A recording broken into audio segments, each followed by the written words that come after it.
I'm gonna try and get this started. Years ago, I worked in a pill mill, and horrible shit began to happen in Florida.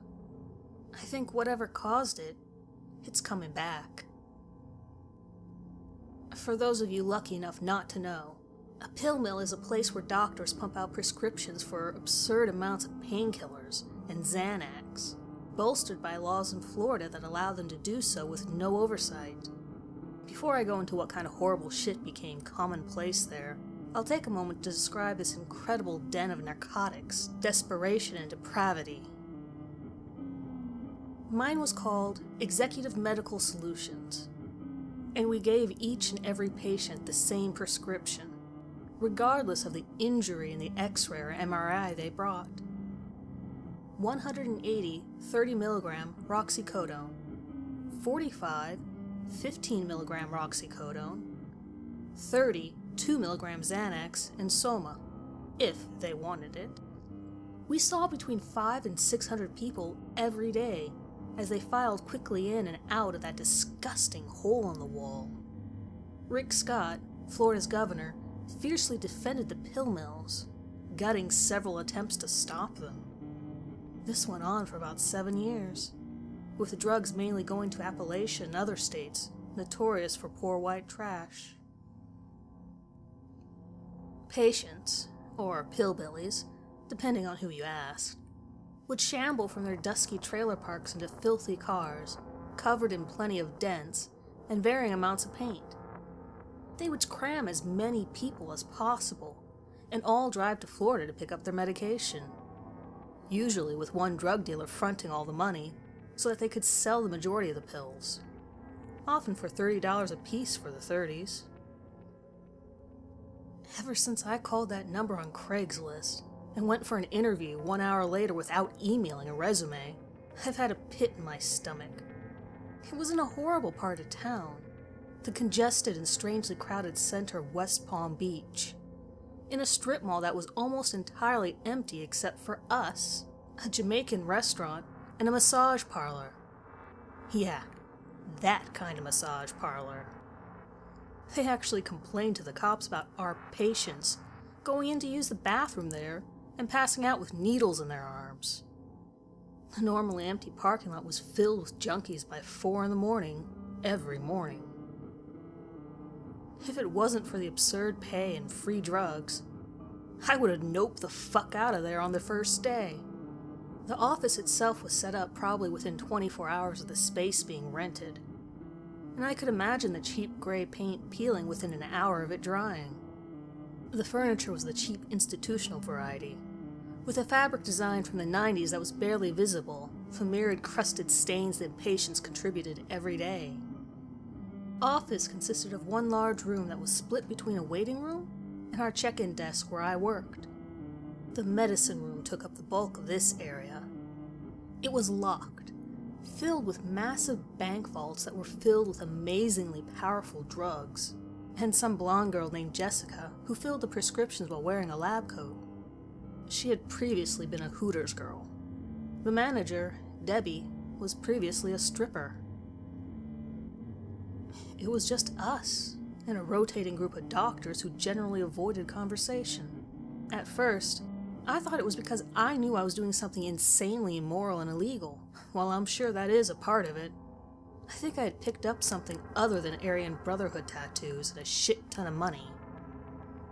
Did I mention the shit ton of money and free drugs?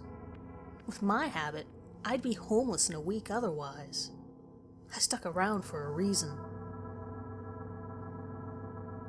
The first day working was the day after my 10-minute interview with a beautiful, but clearly very stressed, former stripper named Deborah. Deborah had dark brown hair and enjoyed wearing expensive, slightly trashy, clothing that she would sometimes send me to pick up, courtesy of her gangster boyfriend, who ran with the Aryan Brotherhood and owned the clinic as well as 5 others, through various patsies. Debbie opened the place up at 5, long after the patients had gathered in the parking lot. The very first day should have been my last. I walked in about 5:45 in the morning, and was told that we did that because it made life difficult for the cops.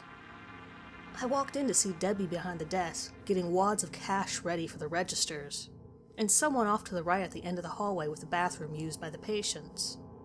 I couldn't see because whoever it was looked like they were halfway in or out of the bathroom. "Hey, I'm Wilkes." I waved towards the person in the bathroom and they seemed to shuffle forward. "I know. I hired you yesterday, remember? Hey, do you?" Debbie was about to go on, but suddenly stopped when she realized I was talking to someone in the hallway. Her eyes shot open in terror. She glanced over to her left, but the wall between her and that hall would have stopped her from seeing the person I had assumed was a coworker. The lights were off in that hall, but I got the distinct impression that whoever was there was wearing a mask, or had something wrong with their face. I saw a distinctly round, pale face. "Wilkes, I need to go. Right now. Get back to your car and go home for a minute. I'll pay you for this anyways." She was clearly, suddenly panicked, and rushed through the door with only her keys in hand. I glanced over at the person moving slowly, almost shyly down the hall, and Debbie almost jumped out of her skin. "Look at your car, Wilkes!" I turned around and looked at my car, hoping a junkie wasn't vandalizing it. No one was near it. Before I could turn back around, I felt Debbie's hand on my back, pushing me out. All right. Shouldn't you wait for whoever..." I was about to motion to the person who now seemed to be standing on one leg, fully outside of the bathroom now, and in the end of the hall, bending at a 90-degree angle at the waist towards me, with her face still directly aimed at me. "Let's go! Just go home! Someone will tell you when it's cool." She had already passed me while I stared. She was ahead of me now, but was suddenly dragging me by the arm towards our cars. She never looked back, and almost did a burnout on the way out. The junkies lining the parking lot were baffled, and before I got out of the lot, I saw a line of them forming in front of the clinic, watching us. I saw the outline of someone else through the glass too, but I couldn't make that person out. I thought I would just go ahead and never call Debbie again, but in 4 hours, there was a heavy knock at my door. 2 gigantic, roided-out muscle heads in bright blue and orange affliction shirts were standing on the other side, looking cramped between the latana bushes that bordered my walkway. I almost didn't open the door, but one of them shouted, "It's all right, we're friends with Debbie." I opened the door and nodded in their general direction, but before I could say good morning, one of them shoved 2 grands and 20s in my hand. One of the muscleheads had thick red hair, and the other had a shaved head, 1 cauliflower ear, and a nose that looked like it'd seen quite a bit. Both had an incredible variety of tattoos, and excessively tight, ripped and overly besequined pants. I'm a pretty tall guy at 6'3", but each of these guys had a couple of inches on me, and I wouldn't be shocked if someone told me they were bodybuilders. Both also clearly had open carry permits, or something, because they were wearing massive guns on the side of those absurd jeans. They almost didn't look real, considering the rest of the outfits. "Sorry for the inconvenience this morning. One of the patients hid in the bathroom was probably hoping to rob the place or something. It's all taken care of now. You willing to show up tomorrow? Same time?" The redhead asked in a jovial tone, seemingly not expecting me to say yes. This explanation obviously didn't make much sense. The bald guy looked like he'd just be happy to punch me in the face. Everything about this screamed bad idea, but I knew I needed a lot of money. Yeah, I muttered, stunned as I counted the wad he had just handed me. "Great." The redhead seemed genuinely delighted. "Listen, my name is Dave. I'm gonna give you my cell. If you ever see that person, or anyone else like them again, give me a call no matter what. Debbie will fill you in on the rest." Debbie definitely didn't seem to want to talk about it, and we never did. After that, creepy became a norm. I got accustomed to the junkies, the drugs, the river of psychic sleaze that powered through Florida and into the rest of the country. Deaths were constant. Patients or someone with a bottle of their medication would be found dead all over the country. The cops would call and tell us what number to fax their medical records to. Some of them told us what they thought of our little operation, but most were professional and probably didn't want to screw up an investigation. Once, I got a call from someone claiming to be a detective, but it sounded like a little kid. The kid was giggling the entire time. They said a guy was murdered, horribly, and told me his head was ripped off and his guts were all eaten, because something thought he sucked. I assumed it was a prank, especially because the guy they were calling about was sitting in the lobby still quite alive. I hung up. 2 days later, and a real detective called and told me the man's remains had been found. The detective this time sounded very genuine and extremely shaken. They didn't normally ask for any information other than the medical files, but she asked if anyone knew him or if we could tell her who he normally came in with. After I was finished talking to her, I looked up on the caller ID for the number that I'd called a couple days ago. I don't know why I did this, but I hit the dial the second I found the number, probably just out of impulse. I didn't get the phone to my ear, but I heard a horrifying yowling, almost like a cat ripping from the speaker before I slammed the phone down into its holster. After a couple of weeks, Dave stopped by and took me out to breakfast instead of my normal morning routine. We barely talked on the way there, but he told me that they were glad that someone stuck through it, and that there was a lot of room for advancement in the organization, as long as I never pissed off George, Debbie's boyfriend and the head of the network. He also asked if I'd seen anyone following me, presumably the police, before getting to the point. Listen, some stuff has been happening, and I need you to tell me if you've seen anything weird. Anything at all, especially in the mornings. Not just people, anything. What do you mean? At first I thought he meant bugs or other potential listening devices, but then I remember that creepy patient on my first day that no one wanted to talk about. He suddenly dropped the joking demeanor and looked as if I had just insulted his mother. You need to tell me if you've seen anything weird. Anything. A car where there shouldn't have been one. Any weird lights on your way to work. People doing anything weird. And you need to tell me the shit right the fuck now, or the split second you see anything. Anything. I raced through my memories and remembered the creepy kid. I told him about that, but even he didn't seem to know what to make of it. He seemed to relax a bit, though, knowing that I had made an effort to remember anything helpful.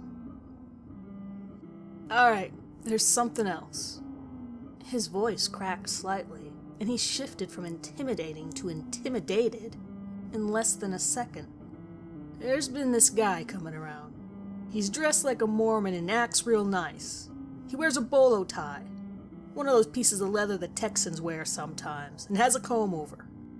If you see this guy, do not say one word to him. Not one fucking word. No matter what he says or does, you say nothing. He's gonna come in. Nothing we can do to stop him. But when he does, you help the person behind him in line and avoid looking him in the eyes if you can. Let him talk to one of the other patients. He'll go away after he does. But do not even fucking say hi to this guy. You got that? Yeah, no problem. I didn't like talking to the patients to begin with. I thought maybe this was someone who pissed him off and he didn't want his business anymore. But he seemed almost terrified by the time he was finished telling me. We finished our breakfast burritos and headed back. Sure enough, about 4 days later the guy came in. He had shocking blue eyes, blonde hair in a flawless comb-over, although he didn't seem to need it. His hair was thicker than a border collie's. and a white long-sleeve shirt tucked into immaculate blue pants, with very thin white stripes down their sides, and a bolo tie with what looked like a piece of turquoise surrounded by ivory. He was smiling, ear to ear, and each of his teeth were radiant. He may have been the only person there with a full mouth, other than the doctor's. He looked like he was ready for a very nice church service. Debbie saw him too, and she looked terrified. She grabbed me by the shoulders before he got to the counter. "Don't. Just don't," she said urgently. I nodded despite him being easily the least creepy person in the room by far, including in comparison to myself. It was at that moment, however, that I noticed that several other people, patients, were also horrified. One old woman with track marks running up both arms turned around and walked straight out when she saw him, and the room got quiet quick. "Good morning, friend!" He beamed at me. I motioned to the woman behind him, who didn't seem to know who he was.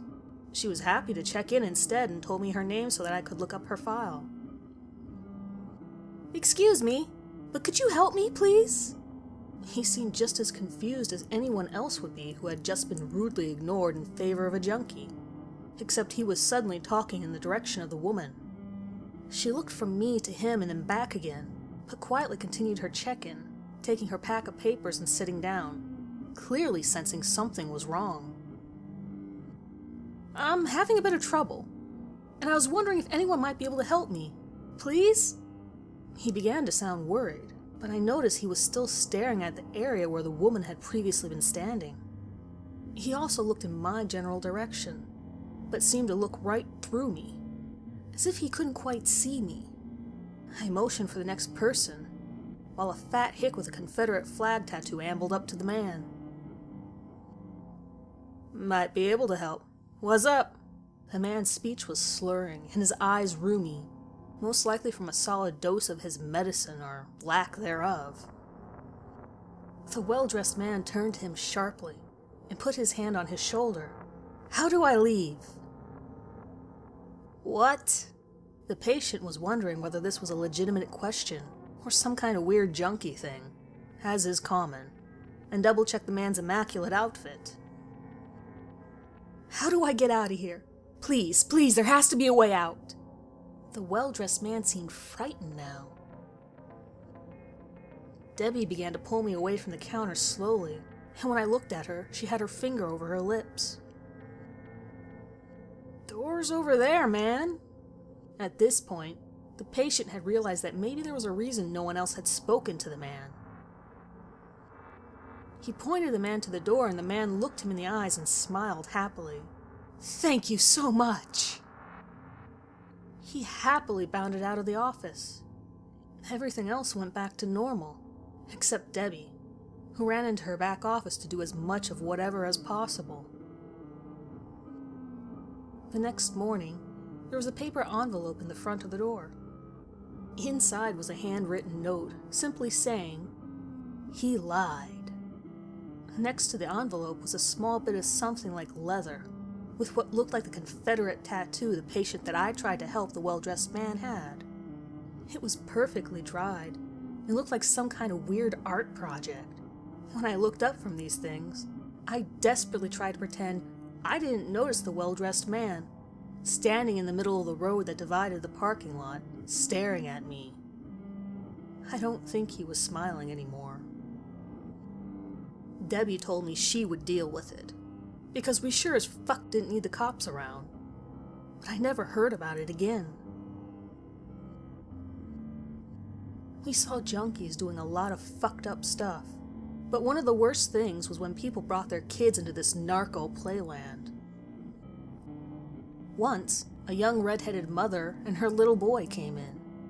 She looked a little disheveled, but not nearly as bad as most patients. We had to get her to pee in a cup, so she asked me to watch her kid while she went to the bathroom. I said sure, and Just a few seconds later, she came back, but she didn't have the pee cup in hand. She just smirked at me, took the little boy's hand and walked him out. I guess she decided not to do it, because there was a line to go to the bathroom. But a few minutes later, she came out. Again. And this time, she was looking for her little boy. Needless to say, she called the cops. But our security footage just showed the little kid wandering out by himself, and the cops blamed the mother. Apparently, they found the little boy's ear at the edge of the parking lot, but they kept putting up missing posters for a while. They eventually stopped putting up new ones, though. There's a lot more. Too much more. And I have to get back to work. I'll try and post the rest as fast as I can.